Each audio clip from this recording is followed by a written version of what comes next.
Video में हम बात करने वाले हैं बाबा बर्फानी की नगरी अमरनाथ के बारे में। अमरनाथ गुफा जम्मू कश्मीर के डिस्ट्रिक्ट अनंतनाग तहसील पहलगाम में मौजूद। पहले हम बात करते हैं अमरनाथ यात्रा कैसे शुरू हुई। अमरनाथ की ये कथा कैलाश पर्वत से शुरू होती है। एक बार माता पार्वती ने भगवान शिव से पूछा कि आपने अपने गले में मुंड की माला क्यों पहनी है, जिसे उन्होंने अपने गले में धारण किया हुआ था। इस पर भगवान शिव ने माता पार्वती को ये बताया कि सबसे पहले उन्होंने इन मोतियों को उनके जन्म के प्रतीक रूप में पहनना शुरू किया था। जब आप पैदा होती है तो एक मन का इस माला में जोड़ा जाता है। ये सुन माता पार्वती भगवान शिव से पूछती है, मैं हर बार क्यों मरती हूँ और फिर पुनर्जन्म क्यों लेती हूँ, जबकि आप अमर हैं। मुझे इसके पीछे का कारण बताइए। तब भोले शंकर ने उत्तर दिया, इसके लिए आपको अमर कथा सुननी होगी। इस कथा को सुनने के लिए माता पार्वती काफ़ी खुश होती है और बार बार भोले बाबा को इस कथा को सुनाने के लिए कहती है। वो ही भगवान शिव नहीं चाहते थे कोई भी उनके द्वारा बताए गए जीवन और मृत्यु के रहस्य को सुने, इसीलिए उन्होंने इस कथा को सुनाने के लिए सुनसान गुफा में जाने का फैसला किया ताकि कोई भी इस कथा को सुन न पाए। यही नहीं, भगवान शिव इस रहस्य को केवल अपने और माता पार्वती के बीच ही रहने देना चाहते थे, इसलिए वो सब कुछ रास्ते में ही छोड़कर चले थे। वैसे पुरानी कथाओं के अनुसार भगवान शिव ने इस गुफा तक पहुंचने के लिए जो रास्ता चुना उसमें पहला पड़ाव आता है पहलगाम। उन्होंने इस जगह अपना वाहन यानी नंदी को छोड़ दिया। अमरनाथ यात्रा के लिए सबसे पहले आपको एक मेडिकल सर्टिफिकेट चाहिए, जो कि आपको कहीं भी नज़दीकी हॉस्पिटल से मिल जाएगी। हमने अपनी यात्रा उधमपुर से शुरू की थी। उधमपुर से बानिहाल, बानिहाल से ट्रेन में अनंतनाग, अनंतनाग से पहलगाम।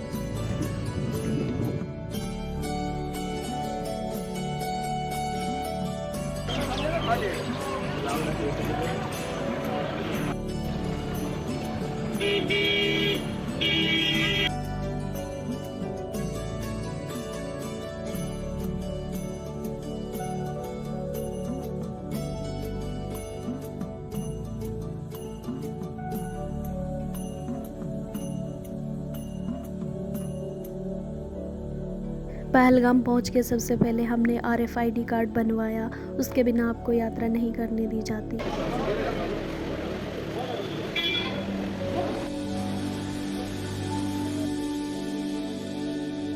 उसके बाद हमने पहलगाम में ही रूम लिया, क्योंकि शाम का टाइम था, आगे की यात्रा अब सुबह ही शुरू करनी है। फिर हम थोड़ा बाहर घूमने के लिए आ गए।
इसके बाद हम लंगर में खाना खाने के लिए आ गए। यहाँ पे आपको हर चीज़ फ्री में मिलती है।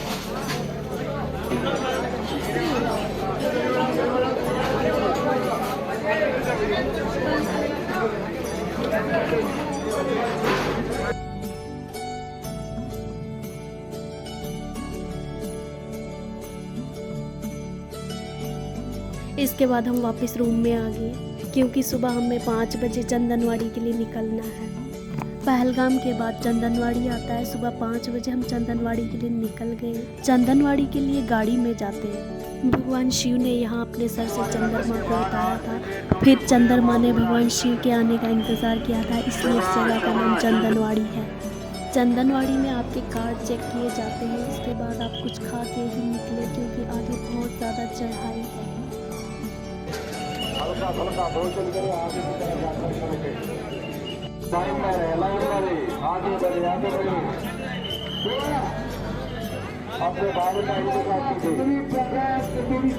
यहाँ पे हमने खाना खाया और थोड़ी देर रुकने के बाद हमने आगे की यात्रा शुरू की। अब हमें पिस्सू टॉप पहुँचना है, जो कि सीधा ही चढ़ाई है।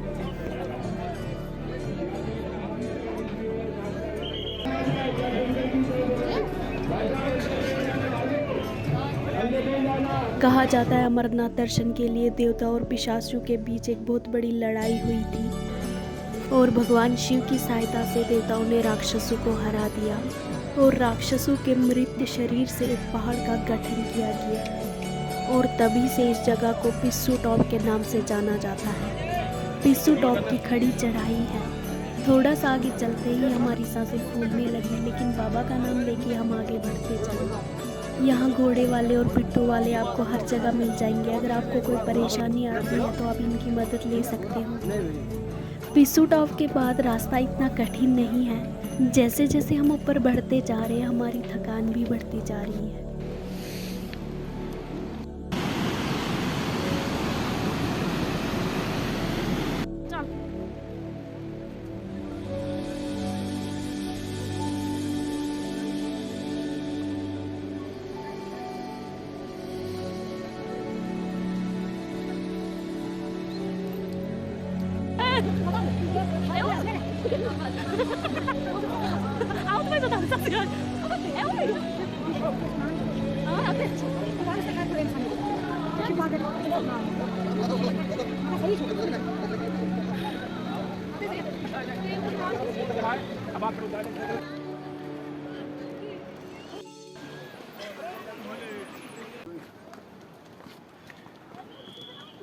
हाँ?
अब हम शेषनाग बेस कैंप की तरफ जा रहे हैं। यहाँ पर इतनी चढ़ाई नहीं है जैसी पिस्सू टॉप पे थी, लेकिन फिर भी कहीं थोड़ी चढ़ाई आ जाए तो सांस फूल जाती है।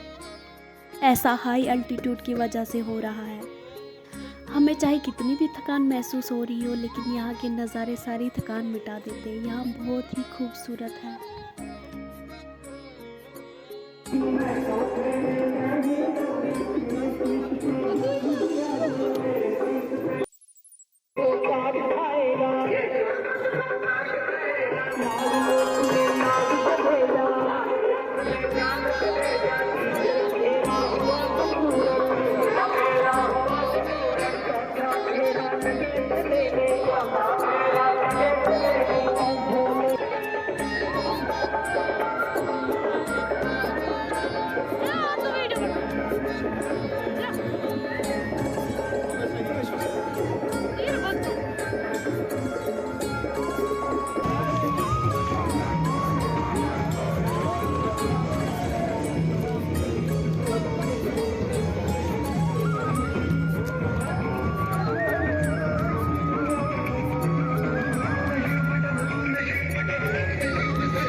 यहाँ से हमें शीशनाग दिख गया। 2 बजे तक हमें शीशनाग पहुँचना है, नहीं तो इसके बाद आगे नहीं जाने दिया जाता है। यहाँ आसपास पहाड़ों का नज़ारा कितना अच्छा है। यहाँ पे भगवान शिव ने अपने गर्दन से सांप निकाल के शीशनाग में रखा था। अभी हम शेषनाग पहुँच गए और यहाँ पे हम थोड़ी देर रुके और फोटोज़ वगैरह खींचे।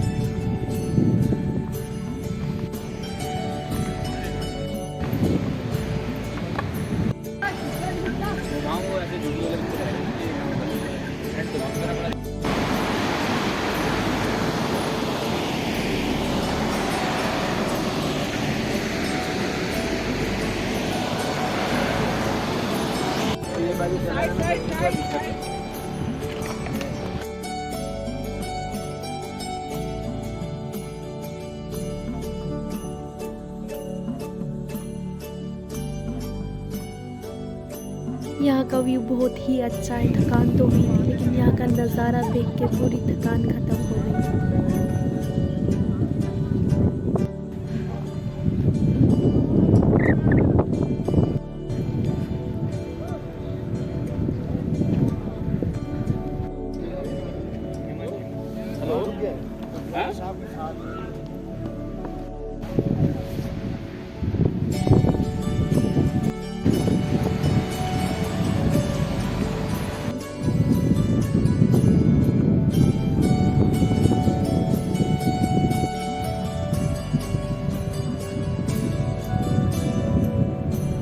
अब हम गणेश टॉप की ओर जा रहे हैं। गणेश टॉप की चढ़ाई भी शेषनाग से अच्छी खासी है। कहा जाता है भगवान शिव ने यहाँ अपने पुत्र गणेश को छोड़ा था, इसलिए इस जगह का नाम गणेश टॉप है। शेषनाग से गणेश टॉप 18 किलोमीटर का सफ़र है। यहाँ पे बहुत बर्फ़ है और ठंड भी बहुत ज़्यादा लग रही है।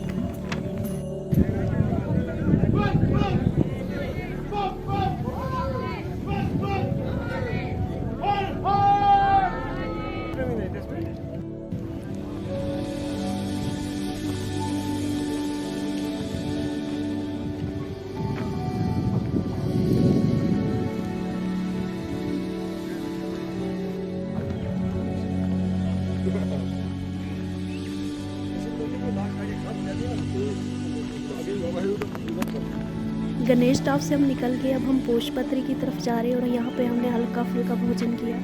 इसके बाद हम निकल गए पंचतरनी के लिए। पंचतरनी का रास्ता जो है वो उतराई में, बिल्कुल भी चढ़ाई नहीं है और सबसे फास्ट में यहीं पे चली। गणेश टॉप से जो पंचतरनी का सफ़र है वो 18 किलोमीटर का है। ऐसा माना जाता है कि भगवान शिव ने यहीं पे अपने 5 धातु का त्याग किया था, यानी पृथ्वी, जल, वायु, आकाश और अग्नि।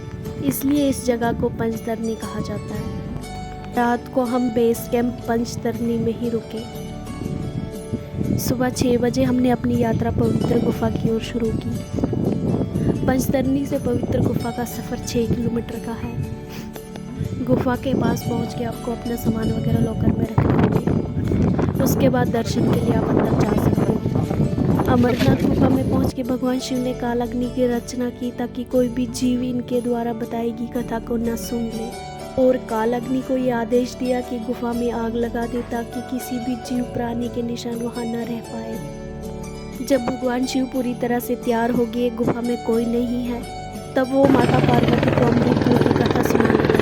भगवान शिव बोले, मैं कथा सुनाऊंगा, पर आंखें बंद करके सुनाऊंगा। आप सो रही होंगी या जाग रही होंगी, हमें कैसा पता चलेगा, तो आप हुंकारा देती जाएगी। माता पार्वती हुंकारा देती गई। कथा सुनते सुनते माता पार्वती को नींद आ गई। नीचे तोता बैठा हुआ था तो शिव जी की कथा तोते ने सुनी। जब माता पार्वती सोने लगी, तोते ने सोचा अगर माता ने हुंकारा बंद कर दिया तो शिव जी कथा सुनाना बंद कर देंगे, उसके बाद ये कथा कभी भी प्रकट नहीं होगी। तोते ने हुंकारा देना शुरू कर दिया। अब कथा पूरी हुई, शिव जी ने जयकारा लगाया। माता पार्वती बोली, स्वामी जी फिर आगे क्या हुआ, आपने सुनाया नहीं। शिव जी बोली, हमने तो पूरी कथा सुनाई, आपने हुंकारा दिया। और उसी दौरान कबूतरों ने पूरी कथा सुनी। भगवान शिव बहुत गुस्सा हुए, उन्हें मारने के लिए आगे बढ़े। तब कबूतरों ने भोलेनाथ से कहा कि हमने अमर कथा सुन ली, आपने अगर हमें मारा तो अमर कथा झूठी हो जाएगी। इस पर शिव जी ने उन्हें छोड़ दिया और आशीर्वाद दिया कि वो हमेशा इस जगह शिव जी और पार्वती के प्रतीक के रूप में रहेंगे। आज भी वो दोनों कबूतर के दर्शन गुफा में होते हैं।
यात्रा में हमें अपने साथ क्या क्या सामान रखना चाहिए। शूज़ अच्छे होने चाहिए, हल्के शूज़ होने चाहिए, रेनकोट होना चाहिए, टैबलेट साथ होनी चाहिए। वैसे आपको हर जगह वहाँ पे आर्मी कैंप्स मिल जाएंगे। पानी की बोतल होनी चाहिए, आईडी प्रूफ होना चाहिए, वाटरप्रूफ बैग होना चाहिए क्योंकि कोई पता नहीं यहाँ का मौसम कब ख़राब हो जाए। अपने साथ छोटे छोटे पॉलीथीन होने चाहिए क्योंकि कुछ चीज़ गीली हो जाए तो आप उसमें रख सकते। गर्म जैकेट होना चाहिए। अब हम बात करते हैं अमरनाथ यात्रा में आपको खर्चा कितना आएगा। मेरा तो कुछ भी नहीं आया था क्योंकि मैं अपने चाचू के साथ गई थी, उन्होंने सब कुछ किया था। आपको टेंट्स के कुछ चार्जेस लगते हैं जो कि 600 से 800 पर पर्सन। खाने पीने के लिए आपको कोई भी पैसे नहीं लगते क्योंकि हर जगह लंगर लगे हुए हैं। उसके बाद अगर आप घोड़े पालकी करते हो तो उसके भी अलग अलग रेट्स हैं। अगर आप हेलीकॉप्टर में जाते हो पहलगाम से पंचतनी आपको 8400 पर पर्सन। अगर आप बालटाल से जाते हो तो 5600 पर पर्सन। दर्शन करने के बाद हम बालटाल के रास्ते नीचे आए, जो कि बालटाल के रास्ते में हमें काली माता का मंदिर भी दिखा। अगर आप अमरनाथ की यात्रा करते हो तो आप पहलगाम से जाइए, आपको खूबसूरत नज़ारे दिखेंगे, आपको हर चीज़ दिखेगी, आपको कुदरत के नज़ारे दिखेंगे। रास्ता कठिन है लेकिन नज़ारे बहुत ही खूबसूरत है। वापस आप बालटाल से ही आइए क्योंकि पहलगाम से आना बहुत ही लंबा हो जाएगा।